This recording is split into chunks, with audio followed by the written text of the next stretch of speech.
Assalamu alaikum wa rahmatullah. Inshallah, we will be starting our dars very soon.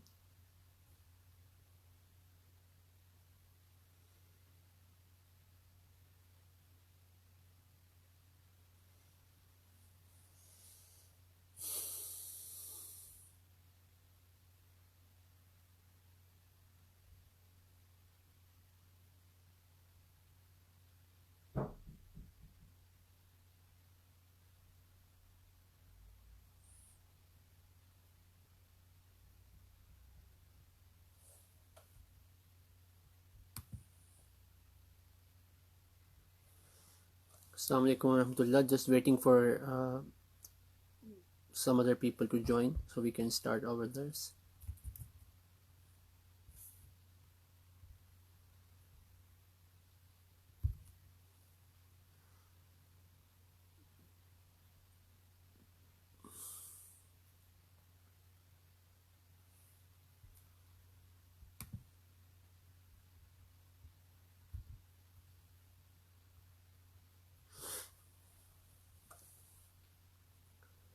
Okay, so we will be starting the dars now. أعوذ بالله من الشيطان الرجيم بسم الله الرحمن الرحيم ألف لام ميم ذلك الكتاب لا ريب فيه هدى للمتقين. So Alhamdulillah, we are continuing our durus, our dars on the third verse of Surah Al-Baqarah, which is the second chapter of the Holy Quran. The verse under discussion is ذَلِكَ الْكِتَابُ لَا رَيْبَ فِيهِ هُدًى لِلْمُتَّقِينَ. Literal translation is ذَلِكَ, that, al-kitab, the book, la raib, no doubt, fihi, in it, hudan, guidance, lil muttaqeen, for the righteous. The sentence by sentence translation of the ayah is, this is a perfect book, there is no doubt in it, it is a guidance for the righteous. We are discussing, we finished the discussion on the portion of the ayah or the phrase of the ayah, ذَلِكَ الْكِتَاب. Today we will start the discussion on the part of the ayah, لَا رَيْبَ فِيهِ. La raiba, no doubt, fihi, in it. So as we were discussing earlier, that the word raib, which is translated as doubt usually, has the following four meanings, or the four meanings which are being discussed by Hazrat Muslih Maud radiyallahu ta'ala anhu. So Al-Aqrab, the Arabic dictionary, gives the following four meanings for the word raib. First meaning is disquietude or uneasiness of mind, meaning something that bothers your mind, something that makes you uneasy, that is called raib. Number two, doubt. If you're unsure about something, whether it is this way or that way, that is also called raib. Number three, any affliction, any hardship, any calamity, any musibah, that is also called raib. And the fourth definition of the word raib given in Al-Aqrab dictionary is leveling a false charge against someone, leveling a false allegation against someone, forming evil opinion against someone. So ghiba, buhtan, all of that also falls under raib.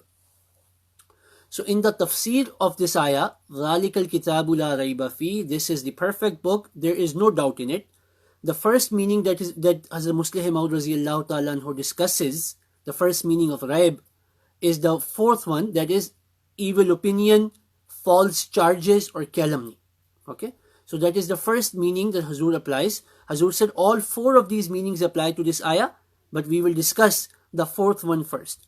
So ذَلِكَ الْكِتَابُ لَا رَيْبَ فِيهِ, according to this, it will mean this is the perfect book. It does not raise any false allegation. It does not contain any false allegations in it. It does not contain any calumny in it. It does not have any evil opinions in it. So that is the first meaning of raib we will discuss. So Hazrat Muslih Maud radiyallahu ta'ala anhu says that it is a very beautiful point that the Holy Quran starts the discussion about the beauty of the Quran by saying that Holy Quran is a perfect book. And Hazur says the teachings of the Holy Quran, they do not raise any false allegation against anyone, whether it is God, whether it is the previous prophets, whether it is the previous religions, whether it is the nature of man, etc., etc. Whereas as we will discuss later on, inshallah, we find that some other religions raise false allegations about all of these things, about God, about previous prophets, about previous books, about human nature. For example, Christianity says that human nature by birth is sinful. Man is born with the original sin. So it has raised a false allegation, or it has made an evil opinion or calumny against human nature. We will discuss all of these things later on, inshallah. So Holy Quran does not do that. That is the first meaning. So continuing on, Huzur talks about many religions and philosophies, they rely almost completely on raising allegations on others rather than proving their own truthfulness. You will find this example in majority of the groups, majority of the people. If I talk about from the point of view of Jamaat Ahmadiyya, majority of the people who are raising allegations against Jamaat, majority of the people who those people even who leave Jamaat. Sorry, I had a call come in. So majority of the people, if instead of presenting their own good teachings, they try to prove their truthfulness by presenting the negative aspects of other faith, and that is the easiest thing. Instead of showing what is good about your own teaching, people try to focus on raising allegations, false allegations, evil opinion about other people. You talk to a person who left Jamaat, you talk to a person who's a non-Ahmadi, you talk to a Christian about Islam. Instead of focusing on their own beautiful teaching, majority of the people have this bad habit that they focus on the negative aspect of the other person. The Holy Quran could have easily done the same thing. The Holy Quran, to prove that Holy Quran is the perfect book, instead of presenting its own beautiful teaching, the Holy Quran could have done the opposite. It could have started the Holy Quran with a list of all the negative things, all the evil opinions, all the things which are missing from other scriptures. But the Holy Quran does not do that. Holy Quran primarily focuses on the positive aspects. That if you become a Muslim, if you follow the teachings of the Quran, if you listen to the commandments of Allah and His Prophet, these are the benefits you will have.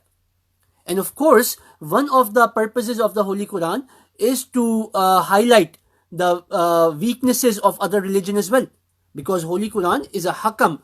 Holy Quran has come as a judge to arbitrate between the differences of different opinion. There are many verses of the Holy Quran that says the Jews say this, the Christian says this, but this is the truth. So there are many examples of that in the Holy Quran. And of course, that is one of the responsibilities of the Quran, to arbitrate, to judge, and to present the misunderstanding and the wrong understanding of previous religion. That is one of the responsibilities of the Holy Quran. But if Holy Quran had done that in the very beginning, many of the people would not have liked that. Many of righteous people, many people who are intellectually minded, many people who are enlightened, they would not have liked that. Why is this book opening with the negative aspects of other book? If their claim is ذَلِكَ الْكِتَابِ, this is the perfect book, why does it start listing all the negative aspect of the other things? No. So the Holy Quran starts with the positive aspect of the Quran and what we can attain by following the positive of this. Of course, it points out the wrong teachings or the wrong understanding of the previous scriptures, but it does that not by raising false allegation, but rather in a form of correction, and not in a form of raising allegations, calumnies, etc.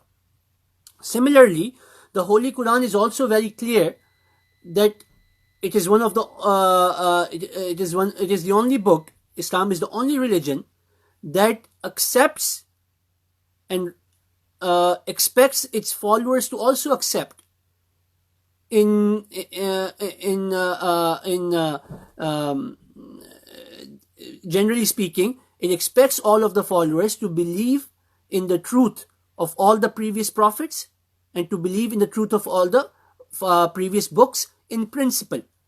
Not every single teaching, but in principle, Islam expects and Islam requires its followers to believe in all the other prophets, even if they're named in the Holy Quran or not. The Holy Quran in principle states, وَإِن مِّنْ أُمَّةٍ إِلَّا خَلَا فِيهَا نَذِيرٌ وَلِكُلِّ قَوْمٍ حَادٍ. The Holy Quran says that Allah Ta'ala has sent a warner to every single group. The Holy Quran states that Allah has sent a guide to every single people, to every single nation. So what that does is, it says that all the previous faiths, in principle, they are from the same God. Holy Quran says that requires its followers to la nufarriqu bayna ahadim min rusuli, not to differentiate between previous prophets. All the prophets were from God. And Holy Quran says that some of the prophets we have mentioned by name, other prophets we have not mentioned by name. So by doing this, Islam, this is under the verse La Raiba Fi. The Islam does not raise any false allegation. Islam does not, the Holy Quran does not teach negativity, but rather in principle, Islam focuses on the positive aspect and trying to unite people. Hazrat Muslim Maud Raziyallahu Ta'ala Anhu says, most of the other faiths like Judaism, Christianity, Hinduism only consider their own faiths to be correct and consider all other faiths to be completely false. But Islam teaches that all faiths are from the same true God and the differences are because of corruption by the adherents or lack of understanding. All the other religions consider other religions to be either false or inferior. On the other hand, the Holy Quran says that in principle, all the other religions are from the one true God, and at the time of their revelation, they were the most complete and perfect teaching for that time and place. So even when it comes to comparing inferiority or the superiority of the different teachings, Holy Quran always keeps in mind that not to call the other teachings inferior, and because of that, many people are even confused. I remember during Ramadan or before Ramadan, a Christian in our comments mentioned the verse of the Quran which is talking about Bible or Torah as a form of guidance for those people, and that the children of Israel were given preference over all the people at their time. So as a Muslim Maud Raziyallahu Ta'ala Anhu mentions here, the Holy Quran does not even consider those teachings to be inferior. What the Holy Quran says is that at that time, human beings were not ready for perfect teaching. It's not the fault of those religions. It's not the fault of Judaism. It's not the fault of Christianity. It's not the fault of Hinduism that they are not universal and complete. The reason is mankind was not ready for that. But Hinduism was the perfect teaching at that time. Judaism was the perfect teaching at their time. When that teaching was corrupted, Allah sent Isa alayhi salatu wasalam. And Isa alayhi salatu wasalam, Jesus was absolutely right in saying that I am the way and the light. Whoever wants to go to the Father, he has to come through me. He is absolutely right in saying that. Every prophet is the way and the light. And no one can reach God except through the agency of the prophet of that time. So Islam does not say, yes, the teachings of the Islam are more complete, they are the perfect teaching, but it is not the fault of the adherents of the other faiths. Islam respects all of the other faiths and tells them that your faith is also from God, first, number one. And number two, it was also the way and the perfect teaching for that time period. But now, because people were living in small pockets at that time, human beings had not evolved as they have evolved now. But now, as the human beings have evolved intellectually speaking, not biologically speaking, intellectually speaking as human beings have evolved now, and now that the world has become one big place, God sent the perfect and the universal teaching. But it does not degrade all the previous teachings or all the previous prophets. Allah Ta'ala teaches us, La nufarriqu bayna ahadim min rusuli. You should not compare different prophets, and you should not compare, and Allah respects the previous teachings as well. Then going on, Huzur says, similarly, Islam removes many blemishes and allegations which arise due to the wrong understanding of other religion. So one part, so remember we are discussing the meaning of La Raiba Fi as it relates to the meaning of the word, to raise an allegation, evil opinion, or calumny. That is what we are discussing. The Dhalikal Kitabu La Raiba Fi, the first meaning becomes, this is the perfect book. It does not have any evil opinion. It does not raise any false opinion. It does not raise any blemishes, any calumny in it.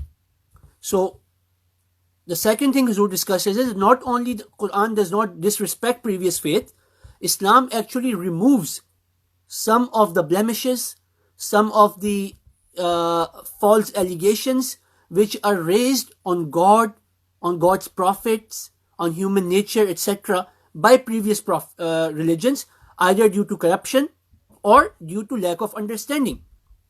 So first and foremost, Huzur starts the discussion on allegations which are raised on Allah the Almighty, on God. That the teachings of the previous faiths, there are many blemishes. By blemish I mean negative opinion, that some kind of weakness, which are alleged towards God by previous faiths, not the original teaching. So like I said, either due to corruption, people change the faith, or due to lack of understanding. So Islam corrects that. The Holy Quran corrects that. And that is one of the meaning of La Raiba Fi. For example, the book of Genesis starts by saying that God rested on the seventh day. Majority of the Bibles in English and in majority of the languages are translated that God created heavens and earth in 7 days, and on the seventh day God rested on his throne. Now Islam, on the other hand, teaches us that God does not need rest. First of all, the Holy Quran says in Surah Al-Qaf, Ruku number 3, وَلَقَدْ خَلَقْنَا السَّمَاوَاتِ وَالْأَرْضَ وَمَا بَيْنَهُمَا فِي سِتَّةِ أَيَّامٍ وَمَا مَسَّنَا مِن لَغُوبٍ. Allah Ta'ala says, we created the heavens and the earth in 6 days or 6 periods. وَمَا مَسَّنَا مِن لَغُوبٍ. And it did not make us tired. So Allah did not become tired by creating heaven and the earth, that he needed to rest. So this one allegation that could have risen from bad translation, bad understandings of those ayah, Islam corrects that. That Allah does not need any rest. وَلَقَدْ خَلَقْنَا السَّمَاوَاتِ وَالْأَرْضَ وَمَا بَيْنَهُمَا فِي سِتَّةِ أَيَّامٍ. We created the heavens and the earth and whatever is in between in 6 days. وَمَا مَسَّنَا مِن لَغُوبٍ. And we did not become tired because of that. Similarly, in Ayatul Kursi, Allah Ta'ala says, Allahu la ilaha illa huwal hayyul qayyum, la ta'khuzuhu sinatun wa la nawm. Allah does not need to rest. He does not become lethargic. He does not need sleep or rest. So, Allahu la ilaha illa huwal hayyul qayyum, la ta'khuzuhu sinatun wa la nawm, lahu ma fi samawati wa ma fil ard, man dhal ladhi yashfa'u indahu illa bi idhnih, ya'lamu ma bayna aydihim wa ma khalfahum, ولا يحيطون بشيء من علمه إلا بما شاء ولا يحيطون بشيء من علمه إلا بما شاء. So Allah Ta'ala says again and again in Ayatul Kursi that Allah Ta'ala does not need sleep or rest, and Allah does not become tired out of taking care of the heavens and the earth.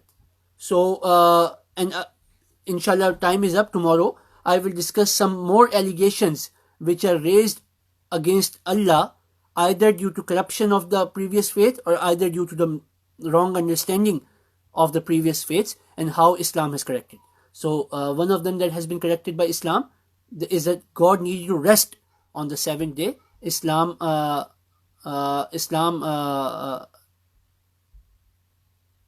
وَلَا يَؤُودُهُ حِفْظُهُمَا وَهُوَ الْعَلِيُّ الْعَظِيمُ. So that's the word I was thinking. That's why I was being confused. That Allah وَلَا يَؤُودُهُ حِفْظُهُمَا. Allah does not become tired from taking care of the heavens and the earth. And then this verse of the Holy Quran, وَلَقَدْ خَلَقْنَا السَّمَاوَاتِ وَالْأَرْضَ وَمَا بَيْنَهُمَا فِي سِتَّةِ أَيَّامٍ وَمَا مَسَّنَا مِن لَغُوبٍ.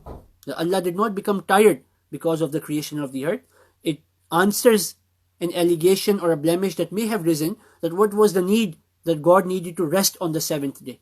Did he become tired? So Islam says no, that is not the reason. Rather what it means is, Islam explains, ثُمَّ اسْتَوَى عَلَى الْعَرْشِ.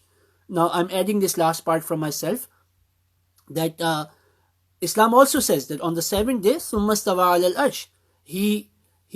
God did istawa. God retired to his throne. But istawa does not mean to rest. What that means is that after creating the heavens and the earth, Allah made a system, and then he governed the world. Allah still governed like a king. So first he created everything, and then he continued to govern from his throne. That is the meaning of the word summa stawa ala al-arsh. But because of mistranslation or misunderstanding, in Bible it says that he rested on the seventh day. So Islam answers that God does not become tired and God does not need rest, because he is omnipotent and he is the most perfect being. So inshallah we will continue the discussion in tomorrow's dars. May Allah Ta'ala enable us to take full benefit from reading and understanding of and acting upon the teachings of the Holy Quran. Ameen. Allahumma salli ala Muhammadin wa ala ali Muhammad wa barik wa sallim innaka hamidun majid. Assalamu alaikum wa rahmatullah.